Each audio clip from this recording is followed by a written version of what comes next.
परिवर्तन संकल्प रैली में कांग्रेस के राष्ट्रीय अध्यक्ष ने भाजपा सरकार पर साधा निशाना। युवाओं, महिलाओं और उत्तराखंड के ज्वलंत मुद्दों को लेकर जमकर बरसे। हल्द्वानी उत्तराखंड की सियासत में शनिवार को उस समय हलचल तेज हो गई जब हल्द्वानी के ऐतिहासिक रामलीला मैदान में कांग्रेस की परिवर्तन संकल्प रैली में कांग्रेस के राष्ट्रीय अध्यक्ष मल्लिकार्जुन खड़गे ने केंद्र और प्रदेश की भाजपा सरकार पर तीखा हमला बोला। खड़गे के संबोधन के दौरान कांग्रेस कार्यकर्ताओं में खासा उत्साह दिखाई दिया और 2027 के विधानसभा चुनाव को लेकर पार्टी ने चुनावी बिगुल फूंकने का संदेश दिया। खड़गे ने अपने संबोधन में उत्तराखंड की मौजूदा परिस्थितियों को लेकर भाजपा सरकार को कटघरे में खड़ा करते हुए कहा कि प्रदेश में विकास, रोजगार और जनहित से जुड़े मुद्दे लगातार गंभीर होते जा रहे हैं। उन्होंने आरोप लगाया कि भाजपा सरकार के कार्यकाल में प्रदेश की जनता को महंगाई, बेरोजगारी और विभिन्न समस्याओं से जूझना पड़ रहा है। भाजपा ने युवाओं के भविष्य के साथ किया खिलवाड़। कांग्रेस अध्यक्ष ने युवाओं और छात्रों के मुद्दे को प्रमुखता से उठाते हुए भाजपा पर निशाना साधा। उन्होंने कहा कि देश और प्रदेश का भविष्य युवा है, लेकिन रोजगार और शिक्षा से जुड़े सवालों पर सरकार अपेक्षित कदम नहीं उठा रही है। उन्होंने युवाओं के भविष्य और उनके अधिकारों को लेकर कांग्रेस की प्रतिबद्धता दोहराई। खड़गे ने कहा कि कांग्रेस युवाओं को शिक्षा, रोजगार और बेहतर भविष्य के अवसर पर उपलब्ध कराने की लड़ाई को मजबूती से आगे बढ़ाएगी।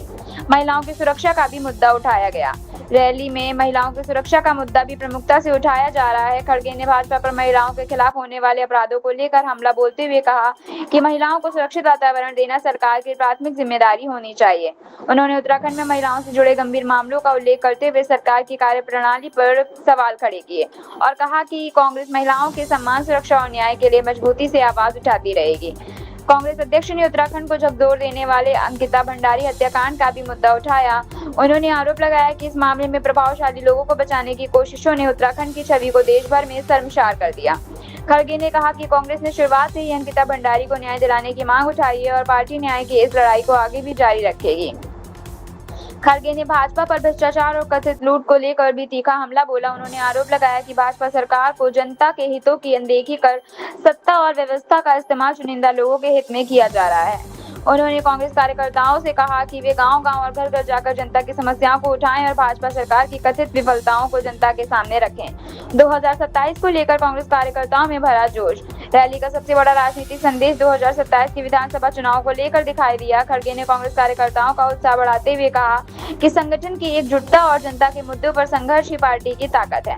उन्होंने कांग्रेस कार्यकर्ताओं को आगामी विधानसभा चुनाव के लिए अभी से जुट जाने का आह्वान किया और कार्यकर्ताओं को 2027 की जीत के लिए अग्रिम बधाई देते हुए जोश भरा। खड़गे के संबोधन के दौरान मैदान में मौजूद कांग्रेस कार्यकर्ताओं ने जोरदार नारों के साथ उनका समर्थन किया। रैली में कांग्रेस नेताओं और कार्यकर्ताओं की भारी मौजूदगी ने पार्टी के भीतर चुनावी तैयारियों को लेकर बढ़ते उत्साह का संदेश दिया। रामलीला मैदान से कांग्रेस ने उत्तराखंड की राजनीति में परिवर्तन का संदेश देने की कोशिश की। खड़गे के भाषण में बेरोजगारी, युवाओं का भविष्य, महिला सुरक्षा, भ्रष्टाचार, अंकिता भंडारी हत्याकांड और प्रदेश के विकास जैसे मुद्दे प्रमुख रहे। अब देखना होगा कि हल्द्वानी की इस परिवर्तन संकल्प रैली से कांग्रेस 2027 के विधानसभा चुनाव तक अपने संगठन को किस तरह मजबूत करती है और जनता के बीच उठाए गए मुद्दों को किस हद तक राजनीतिक समर्थन में बदल पाती है। हल्द्वानी से कांग्रेस ने साफ संकेत दिया है कि 2027 की जंग के लिए पार्टी पूरी ताकत के साथ मैदान में उतरने की तैयारी कर रही है। रिपोर्टर सैयद सिद्दीकी की तरफ से ये खास खबर।